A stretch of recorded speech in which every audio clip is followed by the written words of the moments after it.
오늘은 복음 전도에 대해서 말씀 강론하도록 하겠습니다. 복음 전도는요, 우리에게 있어서 선택이 아니라 의무입니다. 마태복음 28장 29절에 30절에 보면 그러므로 너희는 가서 모든 민족으로 제자로 삼아 아버지와 아들과 성령의 이름으로 세례를 베풀고 내가 너에게 분부한 모든 것을 가르쳐 지키게 했다는 거예요.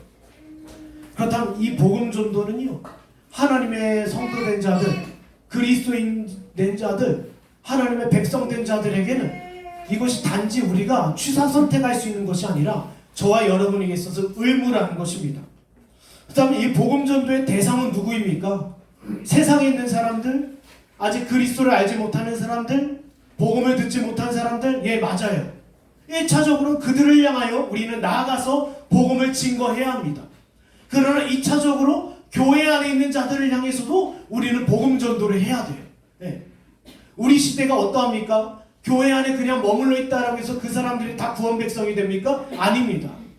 우리가 끊임없이 이 복음 전도에 대해서 쉼없이 해야 되는 이유는 우리의 의무이기도 하지만 교회 안에 있는 아직 회심하지 않은 자들을 향하여 입술을 열라라는 거예요.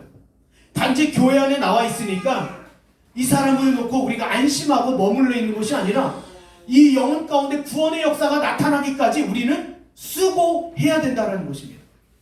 우리 자녀들을 낳고 나서 그것으로 끝납니까? 아니죠.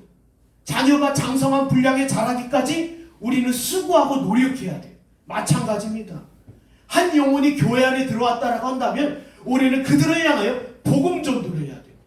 근데 오늘의 전도는요, 두 가지의 반응이 나타납니다. 네, 무관심해요. 네.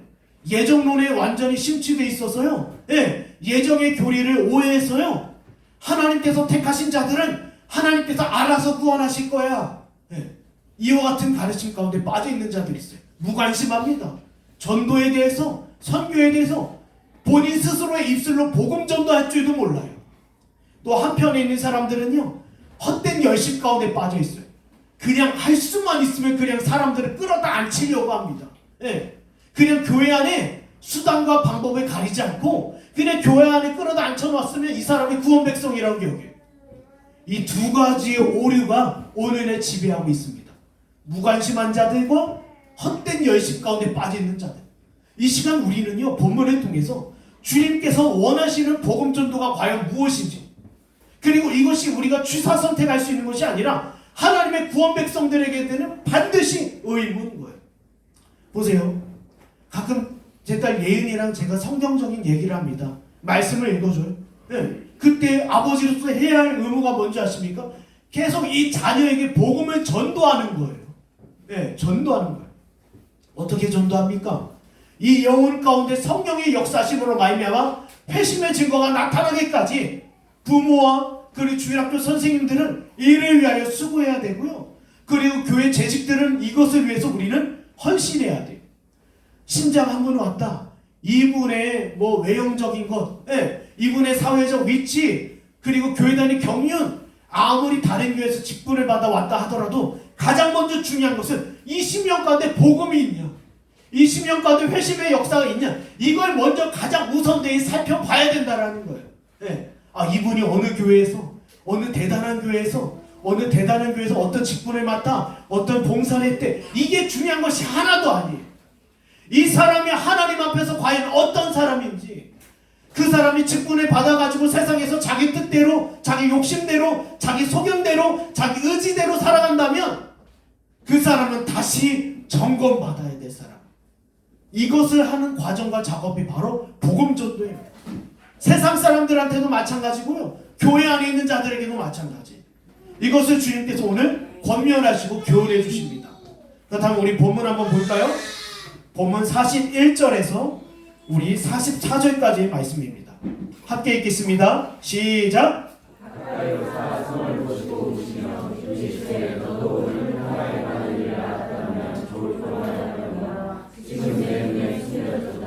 나를 이룰지라 내 원수들이 토둔을 쌓고 너를 불러 사는 못하고 또 너와 네 강력에 있는 내 자식들을 땅에 갇히며 돌을 하고 돌 위에 만들지 아니하리니 이는 내가 보살핌 받는 나를 알지 못하느니라.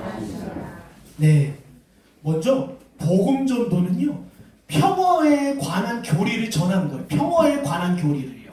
네. 오늘날 유행하고 있는 하나님은 사랑이십니다. 전도자의 고백을 따라 예수를 영접하고 그리고 전도지를 따라 읽는다라고 해서 그 사람이 구원받느냐? 아니. 그 사람이 구원 백성이 되느냐? 아닙니다. 네. 하나님은 사랑이십니다. 당신의 모든 죄를 용서하시고 그러니 예수를 영접하십시오. 아닙니다. 구원과 전혀 관련 없어요. 오늘날 복음 전도는요, 기계적이고 인간적인 방식에 취했어요. 이것이야말로 오늘날 이 시대의 전도 방법이라고 우리는 오해하고 있습니다. 아닙니다. 복음 전도에 있어서 평화에 관한 교리를 전해야 되는 건 딱 한 가지예요. 먼저 당신에게 평화가 없습니다. 그 영혼에게 평화가 없음을 깨닫게 하는 거예요. 당신을 지금 둘러싼 대적 마귀와 세상의 권세가 보이십니까? 당신의 영혼 가운데 사로잡고 있는 죄악의 권세가 보이십니까? 당신은 무엇보다도 하나님과 그 어떤 평화의 관계를 도모하지 못한 상태입니다. 마치요, 네. 엘리야 선지자가 어땠습니까? 네. 그 성읍을요, 아람의 군대가 둘러싸고 있었어요. 근데 아람의 군대가 둘러싸인 상황 속에서 그 종의 눈을 열어 누구를 보게 합니까? 하나님의 군대를 보게 하는 것처럼 당신의 영혼의 상태는 하나님 안에, 그리스도 안에 있지 아니한다면 그 상태는 평화롭지 못하다. 이것을 깨닫게 해줘야 된다는 거예요. 이거 누가 얘기했습니까? 예레미야 선지자가 외쳤어요. 바벨론의 군대가 예루살렘 성을 에워쌌습니다. 언제 이 성이 멸망당할지 몰라요. 그때 이스라엘 사람들 어땠습니까? 네, 우리는 하나님의 백성이야. 우리는 아브라함의 자손이야. 아니, 우리에게 율법이 있는데 우리는 결코 망할 수가 없어. 그때 예레미야 선지자가 얘기합니다. 당신들에게는 평화가 없습니다. 곧 하나님의 심판이 도둑같이 임할 것입니다. 이게 복음 전도라는 거예요. 보세요. 사도행전 2장에 보면 베드로의 가장 첫 번째 설교가 등장합니다. 이제는 성령의 강림 사건 이후로 이제 교회 시대가 시작이 되지 않습니까? 그때 성령께서 사도 베드로의 입술을 열어 무엇을 증거하게 하셨습니까? 하나님은 사랑이십니다. 아닙니다. 아니, 오늘날 이 시대 거짓된 교회들은 하나같이 하나님이 사랑이십니다라는 교리 앞에 모든 걸 다 덮어버려요. 아닙니다. 복음 전도에 있어서 가장 우선된 건 당신은 지금 평화로운 상태가 아닙니다. 그 심령 가운데 경건한 두려움을 일으키게 하는 거예요.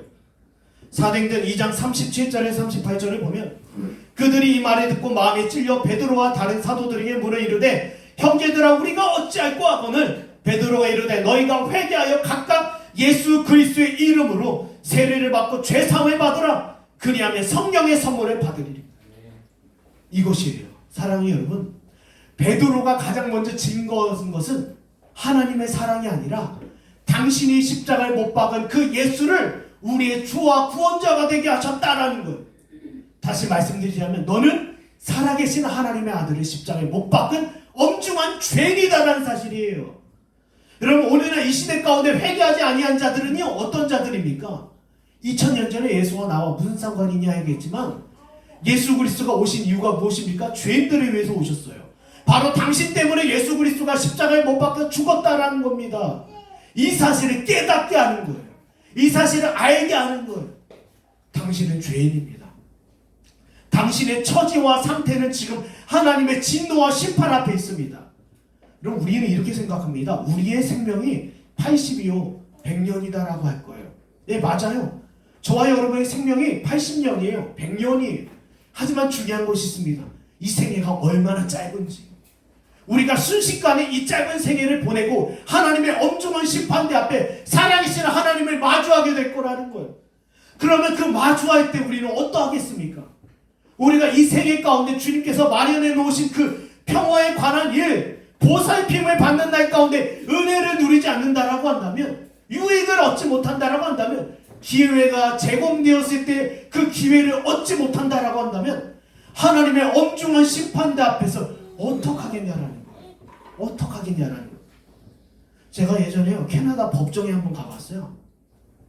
네, 제 전공이 법이니까 또 궁금하잖아요. 그래서 교회 청년 한 사람하고 갔어요. 그 청년이 과속을 하다 걸려가지고, 우리는 그냥 과속하다가 걸리면 그냥 벌금 내면 되잖아요. 근데 외국은 아닙니다. 예, 반드시 코트에 가야 돼. 법정에 가야 돼. 제가 한번 갔어요. 법정의 분위기가 얼마나 엄숙한지. 앞에 있는 어떤 백인 여성분이요 벌벌 떨고 있어요. 그 분위기가 한국 법정 가봤습니까? 그렇게 엄중하진 않아요. 뒤에서 핸드폰하고 떠들고, 예. 그런 외국 법정은요 보통이 아니에요. 근데 하물며 살아계신 하나님 앞에 섰을 때 여러분 어떡하겠습니까? 바로 이를 위하여 주님께서요 하나님과 죄인 사이에 평화에 관한 일을 위하여 평화의 사절로 예수 그리스도께서 오셨다라는 거예요. 근데 문제가 있습니다. 문제가 있어요. 이 사람들의 상태가 어떠합니까? 예, 42절에 보면 지금 내 눈이 숨겨졌도다.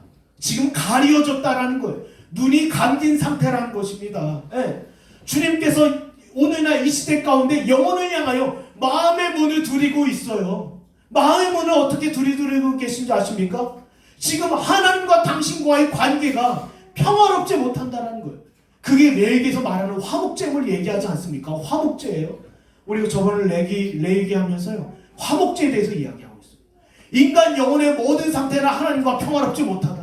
그러니 바로 그리스도로 말미암아 그 평화의 기회를 마련해라. 눈이 닫혀 있어요. 오늘날 이 시대 사람들 가운데 여기 보면 42절에 보면 사람들의 눈이 비록 눈떠 그리스도를 보고 있지만 그 마음의 눈이 감겨진 상태에서 그리스도가 어떤 분이신지를 알지 못해요. 네. 여러분 인간의 죄성이 얼마나 대단합니까? 네. 지금요 41절에 예수님께서 성을 보시면서 울고 계셔요. 이 성은 어떤 성읍입니까? 예루살렘 성이에요. 예루살렘 성이 이제 멸망당합니다. 43절에 보면 원수들이 토돌을 쌓고 너를 둘러 사면에 가두고, 네. 그리고 44절에 비참한 일이 일어납니다. 자식들이 땅에 내어치며 돌 하나도 돌 위에 남지 않는 이 일이 언제 있었어요? 이미 여리고성이 망할 때 있지 않았습니까? 돌이 돌 위에 하나도 남지 않았어요. 왜 그럽니까? 하나님의 심판을 의미해요. 네. 예루살렘 성이 이제는 하나님의 심판을 마주하고 있습니다. 그 심판은 어떻게 실현됩니까? 주 70년에 로마 장군 티투스가 와가지고 성읍을 완전 쓸어버려요. 이걸 스가랴 14장에 뭐라고 되어 있습니까? 유대인 3분의 2가 죽임을 당할 것이다. 그 당시는요 성을 함락하기 위해서 성 앞에 토두를 쌓았어요. 큰 산을 쌓았어요. 그리고 산 위에서 내려다보면서 총을 쏘고 대포를 쏘고 화살을 쐈어요. 과거의 전쟁 방식이에요. 마찬가지로 로마군도요 예루살렘 성 앞에 큰 토두를 쏘고 내려보면서 이제는 그 성읍을 학살의 날이 멀지 않았다는 거예요. 멀지 않았습니다. 여러분 이 일을 증거하고 선포하는 게 뭔지 아십니까? 이 일이 경건한 두려움을 일으키게 하는 거예요. 경건한 두려움이 일어난 자들은 어떠합니까? 결국 주님 앞에 엎드려지는 거예요. 당신이 아니고서는 하나님의 엄중한 심판 앞에서 평화를 도모할 길이 없습니다라는 겁니다. 예, 보세요. 이것이 복음전도예요. 이것이 복음전도예요. 예, 복음전도하는데 하나님은 사랑이십니다. 예수 믿고 구원받으십시오. 아니 내가 지금 내 삶에 있어서 부족한 것이 하나도 없는데 왜 예수가 내게 필요하지? 2000년 전에 예수가 나와 무슨 상관이냐? 라고 이야기할 거예요. 여러분 그래서 사람들은 어떠합니까? 교회 안에서요? 그런 사람들이 모인 공동체는요 그리스도의 소중함을 알지를 못해요. 예. 자기의 상황과 처지에 따라서 쉽게 예수를 부인하고 배반하고 심지어 교회를 떠나요. 예. 이런 일들이 오늘날 이 시대 가운데 비일비재해요. 하지만 주의 참된 교회는 어떠했습니까? 분명히 가르쳐요. 무엇을요? 당신이 왜 예수가 필요한지, 왜 인간에게 사망이 찾아왔는지, 인간의 인생이 왜 이리 비참한지, 그리고 이 인간의 인생의 마지막은 무엇인지에 대해서요. 하나님의 참된 성도들은요 오늘 밤에도요 여러분이 잠자리에 들어갈 것입니다. 잠자리에 들기 전에 죽음에 대해서 한번 생각해 봐요. 여러분 내일이 있다라고 생각하십니까? 내일이 없을 수도 있어요. 네. 여러분에게 오늘 이 시간이 마지막 복음 전도를 들을 수 있는 기회가 될 수 있다라는 것입니다. 제가 예전에 저희 어떤 목사님이 병원에 계셔서 찾아간 적이 있어요. 가니까요 네, 사람들이 의식은 없어요. 그러나 숨만 쉬고 있어. 심장만 겨우 뛰고 있어요. 이런 분들이 계시더라고요. 그런데요 제가 놀라운 게 20대 청년도 있고요. 30대도 있고 40대도 있어요. 모르는 겁니다. 그럼 중요한 것이 무엇입니까? 주님께서요. 마음의 문을 두드리셔요. 평화에 관한 일을 위하여 내가 왔다라는 것입니다. 우리가요 때로는 이 복음 전도의 현장에서요 사람들이 복음을 듣지 않고 거부한다고 해서 맞대어 욕할 필요가 없습니다. 싸울 필요가 없어요. 왜요? 우리는 누구를 알고 있다? 무엇을 알고 있다? 그 마지막 날을 알고 있기 때문에. 예수님께서도요 자신을 거부하는 자들을 향하여 오히려 어떻게 하셨습니까? 눈물을 흘리셨어요. 이것은 눈물을 흘렸다라는 건 무엇입니까? 마음의 다급함이에요. 하나님의 성도들은 어떤 사람들입니까? 하나님의 심판에 대한 깨달음이 있는 자들이에요. 우리가 복음을 전도했을 때, 복음을 증거했을 때 이 사람들이 우리를 거부한다고 해서 분노할 이유가 없어요. 이 사람들이 앞으로 처해질 상황, 그 지옥불의 고통을 우리가 한번 생각해 보라는 거예요. 과연 이 사람을 향하여 맞대어 욕할 수 있는가? 싸울 수 있는가? 복음을 거부하는 자, 복음을 멸시하는 자를 업신여길 수 있는가? 결코 그럴 수 없어요. 오히려 애통하는 마음을 가져요. 의에 졸이고 목마름을 이런 마음을 가질 수밖에 없다라는 거예요. 야, 이 사람들이 이제 처해질 상황은 지옥불 가운데 던져질 텐데 얼마나 우리 마음이 이것이 안타깝겠습니까? 사랑해 여러분, 지옥이요 한 30년, 100년, 1000년, 만년이면 좀 소망을 품어봐요. 어찌되었든 끝나는 날이 있기 때문이에요. 그런데 지옥은 끝나는 날이 없어요. 여러분이 복음 전도의 현장에서 아니면 여러분의 가족과 여러분의 이웃에게 복음을 전할 때 이 마음을 품기 원합니다. 이 영혼이 회심하지 않는다라고 한다면, 거듭나지 않는다라고 한다면 이 영혼이 결코 떨어질 곳은 바로 지옥이라는 사실을 품고 나가는 저와 여러분들에게 간절히 축원합니다. 그 다음 우리 두 번째 한번 볼까요? 45절과 46절입니다. 45절과 46절 읽겠습니다. 시작. 네.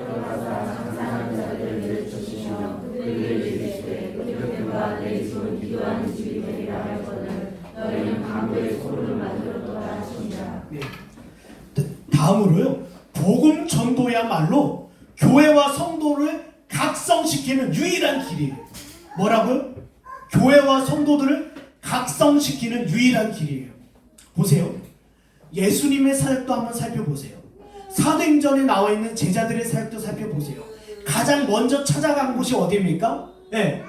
성전이 되었던 아니면 말씀을 강론했던 회당이 되었어요. 그들은요 적어도 그리스도에 대한 아니 하나님에 대한 지식을 가지고 있었던 자들이에요.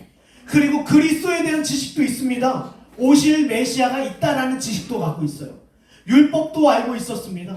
그런 자들에게 가장 먼저 가서 주께서 복음을 증거하셔요. 그리고 복음을 증거하는 자리 가운데 그들의 심령에 어떤 역사가 나타납니까? 각성하는 거예요. 죄인의 각성이 뭔지 아십니까? 죄를 깨닫고 회개하며 통회하고 자복하는 역사가 있다는. 한번 볼까요? 역대하 7장 14절입니다. 우리 역대하 한번 찾아볼까요? 역대하 7장 14절입니다. 하나님의 백성에게 주는 말씀입니다. 이것은요. 네. 아니 그리스도와 전혀 상관없는 자들이 아니라 하나님의 백성들이. 보세요. 역대하 7장 14절. 내 이름으로 일컫는 내 백성이 그들의 악한 길에서 떠나 스스로 낮추고 기도하여 내 얼굴을 찾으며 내가 하늘에서 듣고 그들의 죄를 사하고 그들의 땅을 고칠지라. 이거예요. 누구를 향해서 이야기하십니까? 네 이름으로 일컫는 백성들, 하나님의 이름을 알고 율법을 들었으며 그리스도에 대한 막연한 지식을 가지고 있었던 그들. 스가랴 7장에서는요 이런 자들을 뭐라고 했는 줄 아십니까? 한번 볼까요? 교환에 있습니다. 온 땅의 백성과 제사장들에게 이르라. 너희가 70년 동안 다섯째 일곱째 달에 금식하고 애통하였거니와 그 금식이 나를 위하여 한 것이 아니냐. 너희가 먹고 마실 때 그것은 너희를 위하여 먹고 너희를 위하여 마시는 것이 아니냐. 이거예요. 바로 이 당시 하나님의 이름을 일컬음을 받았던 자들은 하나같이 형식과 의식에 빠져 있어요. 에베소 교회처럼 지식이 충만했습니다. 교리적 지식은 충만했어요. 그러나 무엇보다도 그들은 형식과 외형적인 습관에 빠져 있었던 거예요. 교회의 분위기, 사람들의 시선, 자신의 직분에 따라 어땠습니까? 봉사도 하고 말씀도 읽고 기도도 하고 예배도 참석하고 제물도 드리고 이랬다는 거예요. 그러나 주님께서 말씀하신 것처럼 그 누구도 마음 가운데는 열매 맺지는 않았어요. 주님께서 말씀하십니다. 입술로는 나를 공경하나 내 마음은 내게서 멀도다. 여러분, 이게 복음 전도의 현장이에요. 우리가 복음 전도를 하러 나갈 때 분명히 이야기합니다. 당신은 비록 외형적인 습관을 가지고 있지만 마음은 주님에게서 멀리 떠나 있습니다. 여러분, 이 사실을 깨우치고 각성케 하는 것이 바로 복음 전도입니다. 아, 교회 나오니까 그냥 안심하고, 야, 이 사람이 교회 나왔구나. 그보다도 더 중요한 것은 무엇입니까? 이 영혼의 중심 가운데 각성과 갱신의 역사가 반드시 나타나야 돼요. 본문 47절을 보겠습니다. 47절을 보면 주님께서 무엇을 갱신하십니까? 개혁하십니까? 바로 교회 하나님의 성전에 들어와서 각성케 하는 역사가 있어요. 성전에 들어와서 장사하는 자들을 내쫓으시며 이렇게 이야기하십니다. 내 집은 기도하는 집이 되리라 하였거늘 너희는 강도의 소굴로 만들었도다. 주님께서 왜 그런 줄 아십니까? 당시요 사람들이요 제사를 지내기 위해서 멀리서 찾아왔어요. 아니 재물을 가지고 멀리서 오다 보니까 이 재물이 상하기도 하고 죽기도 하고 다치기도 했어요. 그래서 어땠습니까? 네, 성전에서 아예 장터가 열렸어요. 성전에서요. 그리고 제사장들과 서기관들이 이 재물을 파는 거예요. 얼마나 신선합니까? 네, 재물을 멀리서 가져올 필요도 없고 어디서 구할 필요도 없고 성전에서 구입해서 드리면 되지. 그런데 여기서 놀라운 사실이 있어요. 제사장들과 서기관들과 바리새파 사람들은요, 네, 부당 이득을 취했다라는 겁니다. 폭리를 취했다라는 거예요. 누구를 향해서? 예배하고자 하는 자들, 자기의 죄 문제를 가지고 근심하며 주님 앞에 나아간 자들, 애통하며 의에 졸인 자들, 한나같이 입술로 애통하며 기도하는 자들, 그들에게서 폭리를 취했다라는 거예요. 엘리의 두 제사장 홈리와 비라스도 그랬고요. 이 당시 사람들이 그랬다라는 거예요. 탐식과 종용. 만약에 양 한 마리가 10,000원이라고 한다면 이 사람들은 양 한 마리를 100,000원에 팔았어요.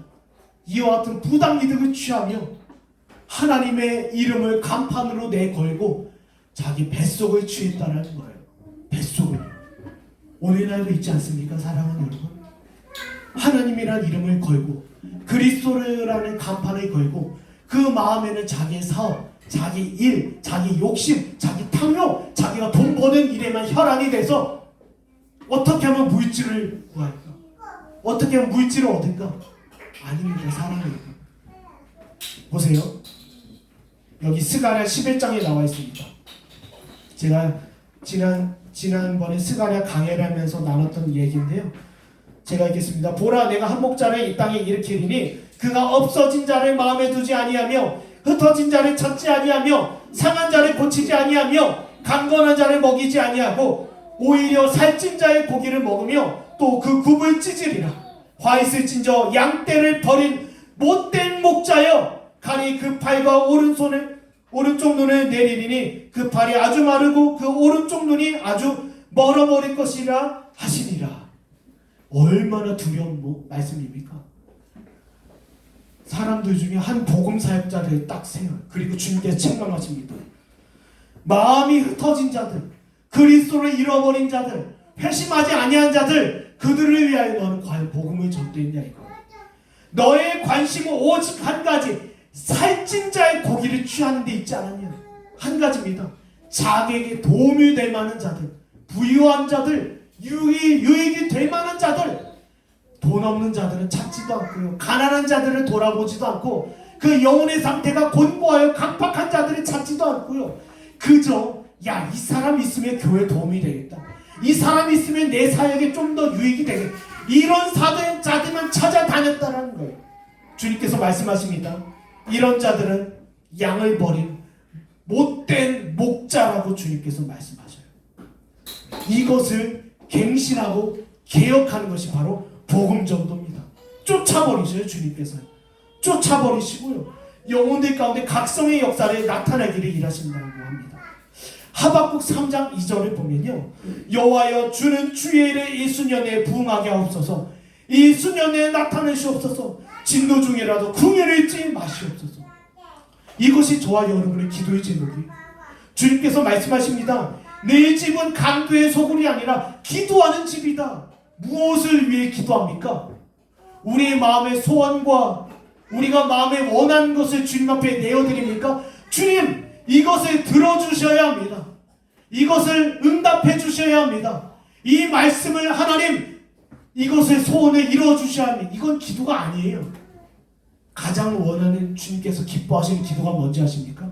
네, 너희는 이렇게 기도하라. 나의 뜻대로 하지 마시고 아버지 뜻대로 하옵소서. 이것이 기도예요. 아버지의 뜻은 무엇입니까? 복음 전도를 향하여, 복음 전도를 통하여 영혼의 갱신과 영혼의 각성의 역사가 나타나는 거예요. 오늘 이 시간 이 자리에 나와서 말씀을 듣고 있지만요, 죄송하지만 멍 때리신 분들이 있어요. 저는 압니다. 죄송하지만. 네, 멍 때리신 분이 있어요. 근데 죄송하지만 이런 분들은 영혼의 각성이 반드시 필요합니다. 말씀을 듣고 그 심령 가운데 역사하시는 주의 성령의 역사가 반드시 나타나야 돼요. 왜냐면요, 에베소서 말씀처럼 시대가 악하기 때문이에요. 시대가 악하기 때문입니다. 여러분, 이 악한 세상에서 여러분의 영혼을 어떻게 구원하겠습니까? 여러분의 영혼을 어떻게 지키겠습니까? 여러분의 영혼을 어떻게 보호하시겠습니까? 스가랴 12장 10절에 말씀합니다. 빌립보서 2장 13절에 교훈합니다. 성령께서 여러분 심령 가운데 기도하는 간구하는 심령을 부어준다라는 거예요. 이 간구하는 심령은 어디를 향해 있습니까? 바로 여러분의 영혼의 유익을 위해서 향하고 있다는 거예요. 네. 우리 심령 가운데 여러 가지 문제가 있어요. 직장의 문제, 가정의 문제, 일터의 문제. 그 문제를 한광줄이 가지고 이 자리에 왔을 거예요.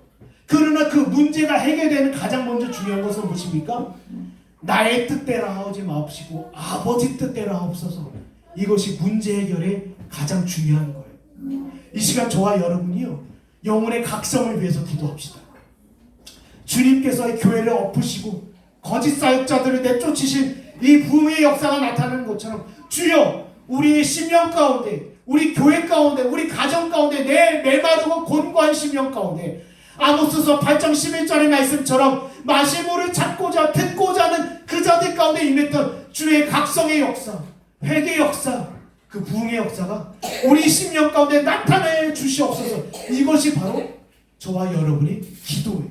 그리고 이와 같은 기도를 하는 것이 뭐예요? 두세 사람이 모여 이와 같은 기도를 하는 것이 바로 교회입니다. 교회. 그러다 우리 마지막 한번 볼까요? 본문 47절, 48절 읽겠습니다. 본문 47절과 48절입니다. 읽겠습니다. 시작. 예수께서 날마다 순종에서 가르치시니 내 제사장과 승냥과 백성의 제자들이 그를 지키려고 하되 백성이 다 그에게 귀를 기울여 듣고 어찌할 방문을 찾지 못하였다. 예, 우리 앞서서는요, 두 가지에 대해서 생각해 봤습니다. 첫 번째는 복음 전도는 평화에 관한 교리를 전하는 것이다. 예. 그리고 두 번째는 무엇입니까? 복음 전도는 저와 여러분이 여러분의 입술과 여러분의 마음으로 그 영혼들의 심령 가운데 나아가서 각성의 역사를 일으키기를 소원하는 거예요. 우리가 그냥 입술로 복음을 전도하는 것이 아니라 그 심령 가운데 각성의 역사가 나타나기를 기도하는 것이고요. 이를 위하여 한 마음과 한 뜻으로 기도하는 것이 교회예요. 교회. 여러분이 부부간의 가정 예배를 드리실 때 무엇을 위해 기도하십니까? 주님, 우리 가정 가운데 이와 같은 각성의 역사가 우리뿐만 아니라 우리 자녀에게 넘치게 하여 주시옵소서.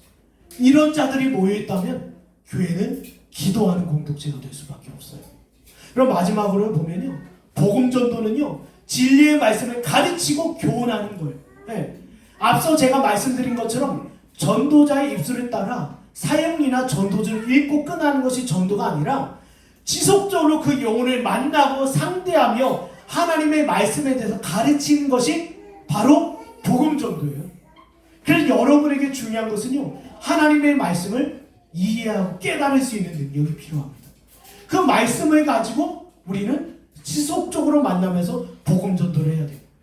우리가 지금 오후에는 거룩한 전쟁을 하고 있기 때문에 장원양호 상론을 잠깐 스탑했어요. 근데 장원양호 상론에 보면 어떠합니까? 양씨가 원씨를 향해서 계속 전도하잖아요. 시도 때도 없이 그 만남을 계속 이어가지 않습니까? 이게 바로 복음 전도예요. 사도행전 17장에 보면 베레아 성도들이 어땠습니까? 사도 바울의 전도를 받고 바로 그리스도인이 됐습니까? 바로 교회 갔습니까? 아니에요. 그들이 사도 바울로부터 계속 하나님의 말씀을 배우기를 원했다는 거예요. 성령께서 그 심령 가운데 너그러운 마음을 주셔서 하나님의 말씀을 계속 듣고 보고 배우는 일에 마음을 두었다라는 것입니다. 이게 바로 복음 전도예요. 근데 로마 캐톨릭은요, 의식과 형식에 매여 있다라고 한다면 그것 자체를 구원이라 여겼어요. 그것 자체를 능력이라 여겼습니다. 아닙니다. 여러분, 말씀 자체에 능력이 있다는 말은요, 여러분, 제가 말씀을 잘해서 제가 탁월해서 이게 능력이 아닙니다. 제가 증거하는 말씀 가운데 누가 임해야 돼요? 누가 역사해야 돼요? 성령께서 역사해야 돼요. 여러분이 말씀을 보고 듣고 강론하며 강론된 그 말씀을 듣는 현장 가운데 성령께서 역사하셔야 돼요. 요한복음 15장 26절에 성령을 진리의 영이라고 하십니다. 저와 여러분이 모여있는 처소, 환경, 상황 가운데서 그리스도께서 말씀을 증거해 주시는데 그 가운데 반드시 누가 역사해야 된다? 성령께서 역사해야 돼요. 이것이 저와 여러분의 기도의 제목이고 소원의 제목입니다. 그래서 어떠했습니까? 갈라디아에서는요, 해산하는 수고가 필요하다라고 했습니다. 한번 복음을 지금 전하고 끝나는 것이 아니라 지속적으로 만남을 이루어가며 계속 말씀을 전하고 복음을 전하고 해석해주고 강론해주는 과정이 필요하다라는 거예요. 네, 이것이 바로 복음 전도입니다. 사랑하는 여러분, 저와 여러분의 현장 가운데서요, 반드시 이와 같은 일들이 일어나기 원합니다. 보세요. 사도행전 10장에 보면 한번 교환에 있을 것입니다. 10장 44절에 보면 베드로가 이 말을 할 때 성령이 말씀을 듣는 모든 사람에게 내려오시니, 말씀을 듣고 여러분의 심령 가운데 성령의 역사가 나타나야만 이것이 구원이에요. 이것이 구원이에요. 여러분, 죄송한데 아이가 옆에서 이야기한다고 같이 반응하지 마세요. 저를 보세요. 저를 보세요. 죄송하지만 아이가 옆에서 이야기한다고 같이 대화하거나 반응하면요, 여러분 영혼을요 들을 수 있는 귀를 마귀가 닫는 거예요. 자녀를 통해서. 저를 보세요. 여러분, 오늘날 이 시대는요, 교리적 변질에 나왔습니다. 쉬운 방식, 애써 수고하지 않고요, 해산하는 수고를 맺고자 노력하지 않아요. 시간이 걸린다 하더라도 우리는 이 길을 가야 합니다. 이 길을 가는데 마주하는 것이 본문 47절에 보면 대적하고 반대하는 자들이에요. 한번 볼까요? 본문 47절에 보면 예수께서 날마다 성전에서 가르치시니 대제사장들과 서기관들과 백성의 지도자들이 그를 죽이려고 꾀하되. 보세요. 여러분, 우리가 복음을 듣고 혹 복음의 전도의 현장 가운데 마주하는 반발이 두 가지입니다. 1차적으로는 내면의 반발이에요. 저 목사님 이상한 얘기 하시는 거 아닌가? 네. 자기가 지금까지 들어왔던 가르침, 그리고 자기가 알고 있는 것, 자기 생각, 자기 경험, 자기 죄로부터 비롯된 것을 가지고 나아가요. 이것이 1차적 반발입니다. 2차적 반발은 뭔지 아십니까? 마귀와 세상의 가르침이 그 영혼을 사로잡아요. 예수님께서 영혼들을 구원하기 위해서 하나님의 말씀을 강론하고 증거하는 현장 가운데 반발이 일어난다는 겁니다. 반발이 일어나요.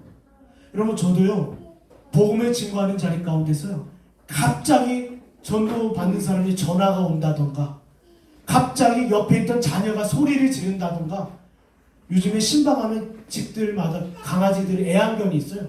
갑자기 얌전했던 개가 막 짖기 시작했어요. 이런 역사가 나타나요. 왜요? 복음을 증거하는 자리, 강론하는 자리, 반발함이 나타나는 거예요. 반발함이. 여러분, 종교개혁 시대 또요, 우리 믿음의 선배들이 지금까지 가르쳤던 잘못된 교리를 갱신하고 개혁하기 위해서 복음을 증거했을 때에 이와 같은 반발이 일어났어요. 네. 보세요. 사도 바울이 회심하기 이전에는요, 반발이 있었습니까? 반발이 없었어요. 유대인들로부터 환영을 받았고, 유대인들로부터 인정을 받았고, 존귀함을 얻었어요. 그런데요, 그가 회심하고 나서 하나님의 복음을 증거하고 전할 때 어떻게 됐습니까? 유대인들이 그를 죽이려고 해요. 그를 죽이려고 해요. 이와 같은 역사가 저와 여러분의 심령 가운데 이 시간에 있어요. 복음을 증거하는 가운데, 가르침을 받는 가운데, 강론함을 받는 가운데 이런 역사가 있어요. 요한복음 6장 66절에서 68절입니다. 그때부터 그 제자 중에 많은 사람이 떠나가고 함께 다니지 아니하더라. 보세요. 주님께서 말씀을 복음 전도의 현장에서요, 말씀을 세세하게 가르치고 강론하자 사람들이 떠났어요. 왠지 아십니까? 지금까지 주님을 따랐던 사람들은요, 오병이어의 기적을 보고자 했던 사람들이에요. 먹을 거, 입을 거, 자기가 누리고 싶은 거, 그것 때문에 예수님을 따랐던 자들이. 그런데 하나님의 말씀을 강론하자, 가르치자, 교훈하자, 깨닫게 하자 그 자리를 떠나요. 떠나는 자들은 잡을 필요가 없습니다. 주님께서 어떻게 하십니까? 남은 제자들을 데리고 하나님의 말씀을 계속 강론하시고 가르치셔요. 제가 저희 교회가 개척한 지 한 3년 됐습니다. 그쵸? 3년 동안 떠나가신 분들 보니까 그 숫자가 굉장히 많아요. 네. 전 그분들 이름 다 기억하고 있습니다. 근데 중요한 것이 있습니다. 네. 중요한 것이 있어요. 떠나간 자들은 떠나간 자들이고, 남아있는 자들을 향해서 하나님의 말씀을 강론하고 교훈한 것이 더 중요하다는 것입니다. 우리 한번 볼까요? 디모데전서 3장 15절에 만일 내가 지체하면 너로 하여금 하나님의 집에 어떻게 행하여야 할지를 알게 하려 함이라. 이 집은 살아계신 하나님의 교회요 진리의 기둥과 터니라. 네, 복음 전도가요, 하나님의 말씀을 교훈하고 강론하는 데 있어서 저희가 믿을 수 있는 이유는요, 한 가지입니다. 성령께서 그 위에 역사하시기 때문에. 우리 뒤에 어린아이들인데 이 아이들이 무슨 말씀을 들을까? 우리 여기 아이들, 우리 어제 휴리가요 말씀을 암송했어요. 우리 시은이하고요 말씀을 암송했는데 제 심령이 은혜가 돼서요, 우리 어디 놀러 가지 않았습니까? 어제 겨울성경학교 왔는데 애들이 원하는 건 거의 다 해줬어요. 기뻐서 애들이 원하는 건 거의 다 해줬어요. 보세요. 이 아이들이 이 말씀 한 구절 외운다고 무슨 일이 있겠어? 아니, 알아듣지 못할 아이들이 이 자리에 앉는다고 무슨 역사가 있겠어? 역사가 있습니다. 왜요? 성령께서 일하시기 때문에. 우리는 할 수만 있으면 쉬운 말로 전하면 알아듣지 않을까? 사람의 방법으로 좀 지혜로운 방법을 사용하면 되지 않을까? 아닙니다. 아니. 때로는 딱딱한 말씀, 때로는 든든한 말씀을 증거했을 때 이 심령 위에 누가 역사하셔요? 성령께서 역사하셔요. 한번 볼까요? 우리 고린도전서 2장 4절입니다. 고린도전서 2장 4절. 사도 바울은요, 이걸 자신 있게 얘기해요. 왜요? 본인의 사역의 현장에서 경험했기 때문에. 고린도전서 2장 4절. 내 말과 내 전도함이 설득력 있는 지혜의 말로 하지 아니하고 다만 성령의 나타나심과 능력으로 하여, 5절에 사람의 믿음에 사람의 지혜 있지 아니하고 다만 하나님의 능력이 있게 하였노라. 이어서 한번 볼까요? 3장을 보겠습니다. 3장 7절부터 보겠습니다. 5절부터 보겠습니다. 그런즉 아볼로는 무엇이며 바울은 무엇이냐? 그들은 주께서 각각 주신 대로 너희로 하여금 믿게 한 사역자들이니라. 나는 심었고 아볼로는 물을 주었으되 오직 하나님께서 자라나게 하셨나니 그런즉 심는 이나 물 주는 이는 아무것도 아니로되 오직 자라게 하시는 이는 누구다? 하나님이다.